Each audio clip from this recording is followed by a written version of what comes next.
official for them. Nice little solo clutch for a little bit there from Pachawa, but it was another one of those teams that really struggled with that water-type zone. But to be honest, they're not going to be too bothered. 147 points, 4th place, first on that consistency leaderboard. So ultimately, if they can keep doing what they're doing, they won't be bothered at all. And guys, look at number 6, Trulex, Tini, and Skvi. This is a trio that only just got into the group stage in 97th place, and now they're 6th on the leaderboard, 2nd for consistency 11. Yeah, super consistent games from them. Again, nothing exciting, nothing that's going to sit here and make me go, yeah, this is my team going for the global championships right now. But they're doing enough to get through to the finals, which I think is an important thing for them, Mini. It's about baby steps. Let's do what we can, get to the final, and then we can work from there. Yeah, and I think that shows a lot of experience within this team. They've all had moments to shine. They've all had moments where they haven't played that well over the years. And I think they just understand that it's just about getting over the line, not trying to overextend, try and play for height. Even playing heel off right here, we saw Skivvy getting a couple of med kits and these bandages. He's not the sort of player that's going to be like, okay, let's just run in there. Maybe a little bit of a less experienced player would think, let's try and win the game. Let's try and solo clutch as much as possible. It's all about trying to get as many placements as they can. So for these guys right now, again, it's very similar. More of the same. Are they going to play for height? Probably not. But are we going to see them in that top 5 at the end of the day? I wouldn't be surprised if we did. I don't know if we have time to see the leaderboard and check out page 2. It'll be interesting to see where Fredoxy's trio are currently standing. I think it was 13th going into this game, because obviously they've got a bit of a hill to climb now. Yeah, 13th, so they can definitely do it. Combeck, Shark, and Blacker, though, this is definitely a trio that I think we're expecting to see in the top 10 at the end of these next 2 games, Mini. Yeah, well, they had a really good start, didn't they? They had a really, really solid start. They were playing those mid-ground layers really well. We saw them have a really good end game, and it hasn't quite gone the same for them, especially in that last game, Levin. You'd expect a lot better considering the placement of the zone compared to where they drop.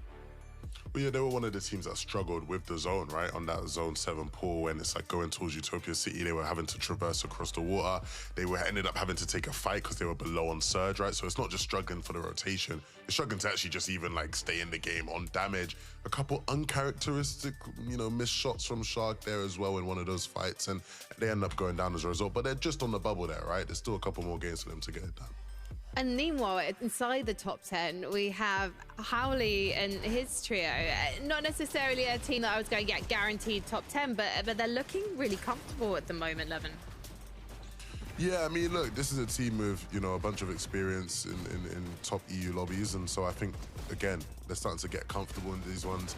You're seeing here controlling space on low ground. It's something that, again, you see the best teams doing.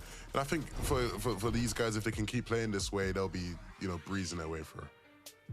You expecting that many minor? Do you think we're going to see some changes after this next game in that top 10, given that there are some big names just outside? Yeah, well, remember, this is, of course, the last 2 games, so these guys really need to try and go for the win if they're below on the leaderboard, so we'll have to see what these teams are going to do. Well, let's see what they're going to do in Game 4 with Taco and Takata. After the first 3 games today and a couple of our Victory Royale teams coming out of Flooded Frogs, Takata, I'm very interested to see who actually tries to take over that POI, but Game 4 will let us know. The good news is you don't have to wait long. Just 2 more matches to be played out. There's a lot of big names kind of on that borderline. So technically, with the 5 trios that qualify through the Victory Royale, the other 5 through consistency, it's kind of like that top 10 that you're looking to get. Now, for Doxy, Pablo, and Chino, despite being kind of the #1 trio going in from the play-ins, they're in 13th spot, which is the same as where they placed in the last major, having to qualify through the last chance qualifier. Refsguard, on the other hand, here in Crime City, is also just kind of outside that borderline, which honestly scares me, Taco, because he is literally not qualified in the last 2 majors by 1 placement on the leaderboard. Literally 1 spot on the leaderboard away from qualifying in the last 2 major in groups. So hopefully this time around, being in 15th now, they can not only win this early game engagement, but also secure themselves a spot in the major finals. Well, this is a big come up currently at Crime City. Probably one of the fastest decisive fights that we've seen for the off spawn. But yeah, Refsguard definitely needs a win. It's been a while since we've seen him in a finals, I believe even stemming all the way through Chapter 5. He was not able to find his way in to that Battle Bus for a final. So 2 years in a row, essentially, of missing out. But I think more importantly still, we're talking about the Global Championship being in France, right? We need to see some French players. Wow. Yeah. I think that's the big thing I'm also keeping an eye out for, but that'll have to be decided at a later date. Right now, Dan DePuzo, Hallie, and Hizix, they're just trying to hold strong onto that consistency metric, and it does start with a good opening fight. Finding these early eliminations is going to set them up nicely for their mid game. Yeah, this is good for the 4th match of the day. Having these kind of fights be cleaned up quickly is exactly what you need. Being able to kind of focus more on your loop path, your rotations, and setting yourself up without the risk of getting third-parted.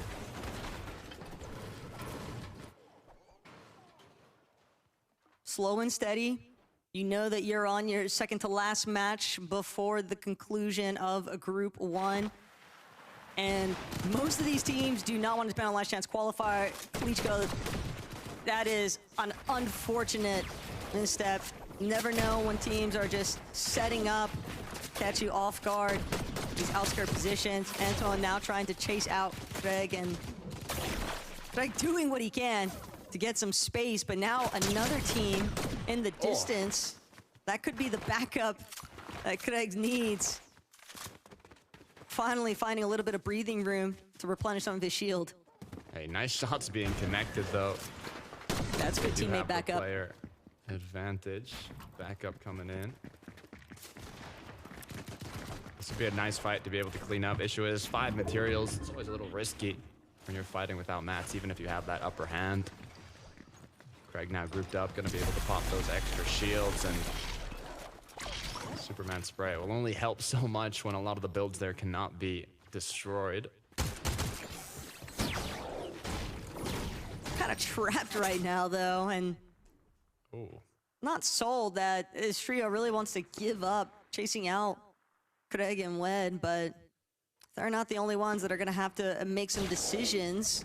As Pablo, Ingu, Chino, and Ferdoxy, Takada, you have to remember, last major, Ferdoxy's team, they weren't in the grand finals initially. They had to actually play it through the last chance qualifier to get their seat on the battle bus. We saw the revenge tour coming out of Ferdoxy when it came down to the wire there, but I know that there's one thing about, you know, setting up for dramatic effect. That's not the case here for this team. They want their seat on that battle bus. They need a big win here. And Pablo, Ferdoxy, Chino are getting some great opening shots. They'll finally be able to close this one out. Chino now with a double revive from Ferdoxy and co. But yeah, it's really just the fact that they have had those handful of hiccups along the way. It's been really tough for them to get their rotates in. Yeah, it's good they're continuing to have solid early games, though. They've been having it throughout the day, and it really does set you up for a good mid to late game. But like you said, they've had those hiccups, so, hopefully 4th time is the charm. It must be a bit stressful now being just outside that leaderboard with how well they performed coming in to, like you mentioned, not qualifying through the groups in the last major. It would be nice to just get the job done today. And likewise for Thomas, Sky, and Scroll. I mean, they have a good amount of points, but, it's better safe than sorry. The silver lining is just the fact that it is 5 lobbies, so one really strong performance, it could most definitely catapult you into that consistency portion of the leaderboard. But things are still going to be a little bit shaky here for some of our teams. A lot more stealth opportunities seem to be coming into effect there. We've already seen one circumstance of a team kind of getting the jump on another, just hiding out. And Resistance base, a little bit of a fringe position on the map, right? But Lorento's team, depending on how long they stick around here, Takada, you have to remember, this is time spent that they're not getting Surge either. But it could all pay off if they're able to pick up a few refreshes from it. The risk is a bit high, though. Zangi doesn't know that a few wrong steps could mean everything here if he tries to group up with his teammates. Thing is, they know even when they have to leave, odds are they'll hopefully walk down instead of building new structures. Time will tell us. Keep an eye on the feed for Sky Scroll Thomas, though. Just trying to do what they can to get that damage. Still hovering around Rolling Blossoms farm. Makes sense. Zone hasn't necessarily pulled that far away from them, so no real rush to get their steps in for some of these cross-country rotates that we've seen other teams having to make with the zones today. Lorento and Wyvern looks like they weren't able to get that immediate knock onto Zangi, despite the fact that he ran smack dab into the center of where this team was hiding out. And now Zangi calling in for the troops reinforcement. Rax, Belusi directly behind, but Timo, Lorento, the hesitation, it might draw more attention than what they're bargaining for. They've also got to really keep an eye out for Belusi and Rax underneath them. Yeah, what do you do now, though? They already have a full, hard mad build down below. You're kind of just going to trade shots. It's really difficult to go from this position to an actual winning fight. You can do a bit of damage, but it's going to take a lot of time unless a big shot does come through. 1 HP is what's left as the Mist Form's going to be used now, forced to play it slow and recuperate the HP. Belusi is doing what he can to keep his team up. Yeah, Rax got sick of the wait. He was really just take matters up close and personal. Zangi fighting back though. Lorento going to be immediately knocked the moment he tries to open up, but Belusi, Rax, now they've got to back up Zangi. Their IGL has fallen for the time being. Belusi though, a bit of a health advantage here. Trying to see if he can close in, knows that there's already 2 knock members of this team. And Rax trying to see if he can get the 3rd registered. They'll at least take their Siphon refreshes while they've got them, since they're playing inside of the storm anyway, but they weren't quick enough. Gudembri has now entered the fray. Oh no. They heard the shots. This fight took too long. A full 3rd party gonna potentially come through. This res is gonna be crucial for Belusi and his trio to withstand that 3rd party after this fight, but being in zone, this is just not a great look. Oh man, this is a completely separate team too, so it's not even like Wyvern's gonna be able to warn Zangi, since those are the guys they were fighting initially anyway. But Cade, Vikbor, Gudembri just sticking it out next to that reboot van. This is just not going to be an option for Rax and Belusi. They are just simply trying to crouch walk their way out of where all the commotion's taking place. They know this is overstaying their welcome. And they'll just hope that maybe Cade, or Gudembri, they decide to rotate first. That's gonna maybe give them a chance to utilize this reboot, but no matter the decision out of Cade's team, for right now, it's just gonna be take a lap time for Belusi. Yeah. Meanwhile, on the other side of the map, I'm trying to think what went down here. There's so many trios just kind of boxed around this mountain, this hill. Some waiting, some trying to find an exit. They're in zone, but as the clock continues ticking, as you have 3 open inventory slots with no heals, you really gotta wonder, what's gonna be the play moving forward. It's not shocking to see them so pressed though for mats and loadouts. They had to spend so much early game time just playing for the reboot. And obviously the audio cue drew the attention of another team, locking them down. Shark Comeback Blaha though on the other side, next to Shining Span, kind of hovering around this gas station. Always likely to expect teams maybe wanting to farm a little bit of excess metal. And it's also just the fact that they're just trying to hold an edge position.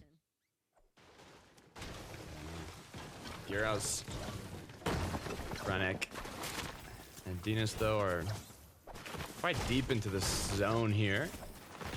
They've also traveled the most out of any team, as you can see from the quick stat, and it shows them doing it once again. Sometimes it could be from unlucky zones, sometimes it could just be from your playstyle if you tend to take those safer rotates, but so far they don't look like they're in much trouble, just making sure they're farming on the way, making sure they're kind of setting themselves up. Kind of see the way that the map is beginning to unfold though. Some of those storm-hugging teams, as they start to press a little bit more inwards. gonna have to be careful of watching overhead. A lot of teams already finding box positions on slight points of elevation. Teeny, Trulix, V. It's not gonna be super flashy, but to ever count Trulix out of a conversation for consistency in a set lobby type of environment, it's truly not shocking in the slightest to see that these guys are leading on the leaderboard for the consistency. Yep. I mean, they have the stage set for them. They don't have to take any risks in the late game here. They don't have to force themselves onto high ground. They just have to make it and do what they can to keep getting a bit of eliminations, a bit of placement. It's kind of the best position you can be in these lobbies, especially in, you know, the final matches where a lot of the trios that are incredibly low on the leaderboard are going to be playing extra aggressive towards that high ground and towards anything that can kind of give them that win condition, whether it be a fight or even just positioning. But you know, so far, a lot of the trios that already have a decent amount of points are kind of choosing the safer route. They know Storm Surge might not hit as hard, and they kind of have that freedom to play a bit slower. Shark hiding out for a moment. Faded and Tex don't seem to have any indication that Shark is even down here. Smart trap set, leaving that chest unopened. So that way Faded doesn't really have a reason to expect anything going down. But if he extends even a little bit further on that ramp, we might see a little bit of a mishap there for Shark, but continues to go by unnoticed. Certainly by now, starting to throw up a couple of fills behind him potentially. Just almost expecting that a shot's gonna be sent his way eventually there. Making sure he's safe.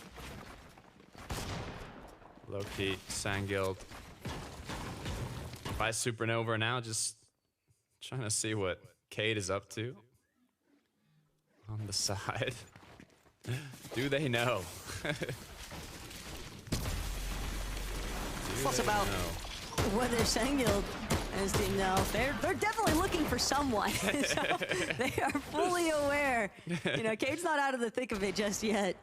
He's managed to escape that little segment of build, but he's just gonna hope that Loki and his team decide to make an early departure with the storm closing in.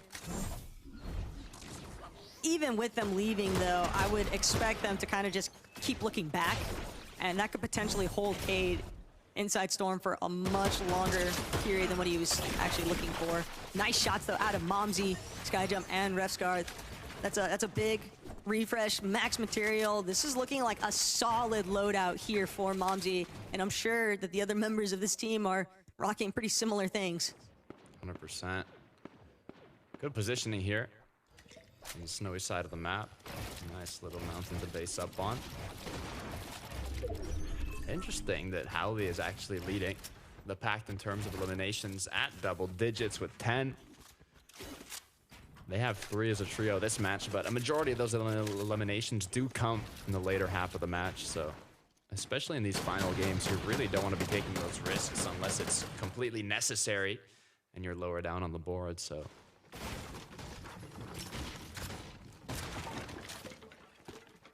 it's clear, though, that some teams have different incentives in this fourth lobby, trying to get a strong closure for a high placement.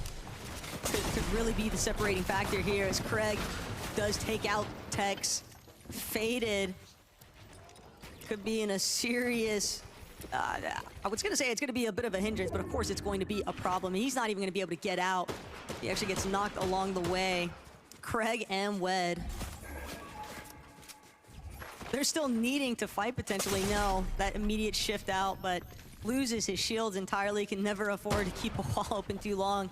These DMRs kind of hovering around. 914 above, even with a teammate down. Quite impressive. As now they want to increase that number.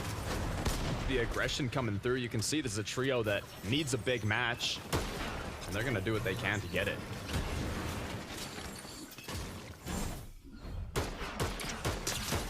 Yeah, and we could see the moment where things truly went south there for Faded. Wed just completely catching that nice flank angle. And then also providing backup for his teammate. That Tech's secondary elimination. It's gonna be a real damper there. But Vigborg, Gudem, Brigade, last thing on their mind is what might be left behind them. They've got to get a move into the zone, and not only that, Takata, but they need to find a fight immediately. They're just continuing to get peppered from pretty far out distances, and this is a really tough position to be in because you're getting tagged by Surge, you're getting tagged by other players in the lobby, and you're trying to take a fight, but you just don't have the health to do it. Gudem gonna immediately get shut down. Cade knocked as well, and that is all she wrote.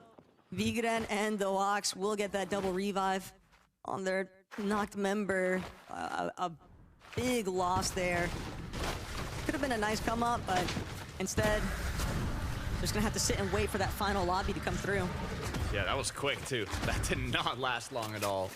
I'm happy to see Thomas, Sky, and Skrull kind of suited up, kitted up to have a solid end game here. To be fair, if they have a good enough match, it could be enough to just straight up qualify them through consistency.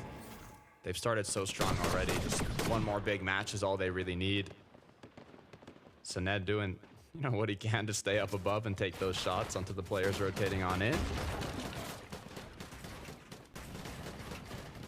This is going to be a nasty zone, though, for some of these teams. When you have Island so deep inside of the zone, teams are definitely going to be taking note of the hype plays. For Hawa, it's hoping to get some surge damage on team behind, still sitting 3 below. Instead, we'll have to take a moment to heal. But Thomas HD, Sky Scroll, they fly on in with those misforms. And the opportunity now being lost for Perhala, Kaisers, and Maciak. They're trying to shift, look at different angle, see if they can find another unsuspecting team. 33, still 1 below. There we go. 2 more to settle it, and it's Trulex that's fallen. Perhala, Kaisers, Maciak, they want it, but they can't afford to get caught in the lobby congestion. Oh no, I don't like the look of this. A potential trio that's going to fight Thomas if they need Surge, and now Kaiser's up above, ready to kind of take those shots down below.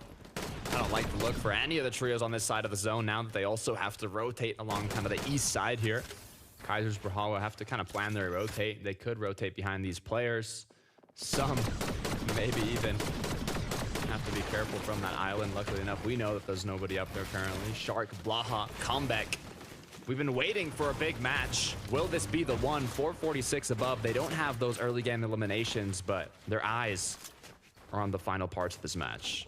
Blaha and Comeback are just trying to establish a position that will allow Shark to do what he does best, and that is just get fraggy. But first, gonna have to try and settle the score here. Pablo, Fredoxy, Gino, they are sick of being left out of that top-end discussion here today. First 3 lobbies, clearly not going the way they had originally intended. Just 1 or 2 things completely sending their game plan south. And a lot of it having to do, too, with some of these zones being very difficult for them to actually traverse through. But Perhala, Kaisers, Maciak immediately lobby focused the moment that they tried to shift where they were left standing. Zada claiming Perhala, just not allowing any sort of recovery opportunity here. And now Kaisers looks to try and play inside of the storm. He's going to be forced to just maybe use this medkit, but definitely hoping that he's going to be able to hang back. Yeah, this is not the opens. This is not the play-ins. When you're at the group stage, you're up against the best of the region. They're not going to be missing their shots. So you have to be extra cautious when flying down from above and choosing your rotates, picking your paths. As Kaisers is just doing what he can to stay up, but it's a matter of time at this point. He has some med kits, a bit of minis, but to fully clutch this one out, 182 below. Thomas, Sky Scroll just applying pressure non-stop. It's gonna be a tough one. The only saving grace there really being that Thomas, Sky, and Scroll recognize we want to be able to continue boxing up in favorable positions. Team on height, very peak of that mountaintop though, Craig. They've got a solid position. Trulex Double revive effective from Skvia and Teeny earlier on, but so much lobby focus on that rotate. They go right into the heart of zone, and everybody just picking them apart for it. Teeny, the only one left, just trying to build all around them, but he's just got 3 shield potions, Takata, and so many players surrounding him. A lot of weight on Teeny's shoulders for this second to last match. I mean, they're in 6th place right now, so they're in qualifying range, but anything can change in these last matches, so hopefully he's going to be able to clutch it up. Kaisers goes down. We saw the difficulty that he had moving forward from that zone. Thomas Sky Scroll making good use of the mist form to get on in. They have more than enough damage, materials, almost everything they need. They just do not want to get cracked here. They don't want to get lobby focused, and those extra mats are going to be worth it. Not sold on how many heals they actually had, though. Even if you got damage, if you don't have HP working your way back up, these mountainous zones are going to be so problematic. Everyone having to expend so much material. Some players looking to try and tag along from the backside of zone. Franek, Dinas, Giras from the low ground. Haven't encountered anybody else just yet, but wave above, Rags, Zangi, Belusi starting to establish some priority positioning. Craig, Wed, and Klitschko, they've already got control of it, though. And this lobby might just fall into their hands if nobody's able to contest them. Zone is pulling back. Island is going to be inside of this zone that pulls back. As Gyros doing what they can to stay ahead. They were blessed with a perfect zone. And it looks like Revsguard's going to be the trio that's trying to contest this low ground. Still 15 trios up. This is just the start of the end game. But Comeback already in issues. Comeback drops immediately. Shark Blaha there to play supportive measures. But this is now time. They're going to have to sit and wait for Comeback to heal up. They might get caught in a little bit of the congestion on their next move out. Pablo for Chino. Big refresh there. Taking down Azat. Throwing the bodies back into their space claimed. Big refresh, though, for a leading trio as far as firepower goes, but they need to keep things rolling. Rennick continuing down below, but have yet to fight another full trio on the low ground, just trying to apply pressure from the side. Blaha is going to get fully cracked. He has to be careful here as the zone is pulling further and further. They recuperate their charges on the dashes as Pablo, Fred, and Chino are doing what they can, even if it takes building on into zone. Are they going to look back up? But Pablo's gone down. They're going to have to play slower. They're going to have to pick up their teammate. Luckily enough, though, they are in front of zone. The issue is all the players are coming right towards them. Scroll knows what's going down. Scroll's trying to break into their box. Wants to prevent that double revive. So much pressure applied, but the material count incredibly low. Pablo, Chino, Ferdoxy, they're back up and running as a full trio, and now Comeback from the low ground can't make it in. Just gonna be waiting it out for Lobby 5, but frontside is getting so dicey right now. Inside of the low ground, Thomas loses Scroll, trying to see if he can come up with something. He needs to just get any kind of siphon. Will pop his last small shield potion, buy himself a little bit more HP, a little bit more time. Split cost across the board here, though, with himself and Sky. There's a lot of players left in the background, and Thomas trying to see if he can get Dinas or Gears for it. Instead, dashes just a little bit too far on that escape route, and he's cleaned up by the storm. It looks like high ground, though. It might be getting overthrown, but you have to be careful when high ground is touching the island. You're just going to start floating as the players are now flying around above, thinking, what do we do? Do we go up to the island? Do we stay down? Chino's finds the position he wants to claim, and now in the clouds, the opportunity to shoot down below. The issue is, where is this final zone going to pull? It doesn't matter, because right now they're not caught in the heat of battle here.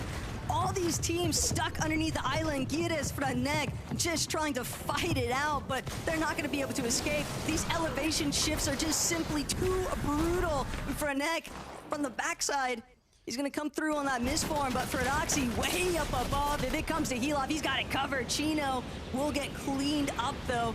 The moment that he drops, Ferdoxy now trying to see if he can settle the score by bringing the battle a little bit closer to himself. Instead, he pops right back up. It's so hard to control the directional hang, but it doesn't matter because teams, again, still clearing each other out in the low ground. Dropping like flies, placement after placement. Fred, Pablo, they're already in the top 5. All he's doing is floating. How long can he hold on is the question. He has no heals, so he cannot really play heal off here, but they're getting more than enough placements to What make this is it, worth it. Soto? The zone pulled over the island tip, so Fordoxi's gonna be able to have natural terrain coverage from the action underneath. Momsy, Revsguard, just trying to frag out. They've got to get proactive. Revsguard immediately drops. He knows there's got to be somebody else, a solo, lingering nearby. Revsguard, though, can't close it out. And the Freezy's team now wondering, where is this last player at? But Fordoxi, only a single slurp barrel. He's got to find White Heels somewhere. He won't take damage in bird form, but it's got a 15-second Wait. cooldown, and now that he's used it, he's gonna be put into panic. Sined Wheat trying to find anything they can, but as Fordoxi goes down, gets the second place finish, Wheat and his Heal trio off. are gonna close it out and make their way to That the Soto finals. is A ass. big win as well for Nafreezy's team, because if Fordoxi had had any form of White Heels there, Takata, we might be looking at a completely different outcome here, but they stuck with it inside of the low ground. The way that those zones pulled, all those elevation shifts, they were able to just keep tearing through. And despite what looked like was going to be a very problematic endgame, they were still able to stay intact and pull things through. 100%. A deserved victory royale for Nafrizi, Sined, and Wheat. Congratulations to them to making it to the major finals, but also congratulations to Chino, Pablo, Fordoxi, and Revsguard. An amazing placement as they were not in qualifying range. All we have left is one more match, so let's go to those three beautiful faces and let us know if we missed anything. Thank you very much. Congratulations to Wheat's Trio for making it through to the Major 3 finals in a couple of weeks' time. I have to say that was the most adorable endgame I've ever seen in FNCS mini minor. Like Nafrizi's Trio just being like, where's Fordoxi? Where's Yeah. it gone? Adorable is one way of putting it. Chaotic. Yeah, I wouldn't have used that adorable. was not the word I was thinking when I was watching that, to be honest. I didn't know what was going on for a lot of that endgame. But for Wheat, Nafrizi, and Sined, they were thriving in the chaos. Really nicely played game from these guys. They stuck together. Of course, they were in that top sort of 10 situation. I think they were 7th going into this game right here. So they were already in contention. They just needed to keep the consistency going. And I think it just panned out quite well for them, Levin. The fact that height was just a complete mess. They could just play out low ground really well. Yeah, these guys, an interesting finish. An interesting finish, to say the Adorable. least. Yeah, sure, yeah. Some people would say adorable. I know someone who would say adorable. I mean, they cleared things out, you know, with relative ease there. And I think this is a really good team. 3 very experienced players, 3 players who have grand finals experience. And so they were one of those teams I had on my list of people I'd expect to make it through. I just want a highlight reel of Fred just like flying down from the island. So no, actually I'm going to go back to the island. So I'm just going to go between, cut to a song from a 90s band called The Venga Boys. So if anyone can make that happen for me, then please let me know. Anyway, I'm going to go to a short break because when we come back, game number 5, let's find out who's going to be qualifying for the final.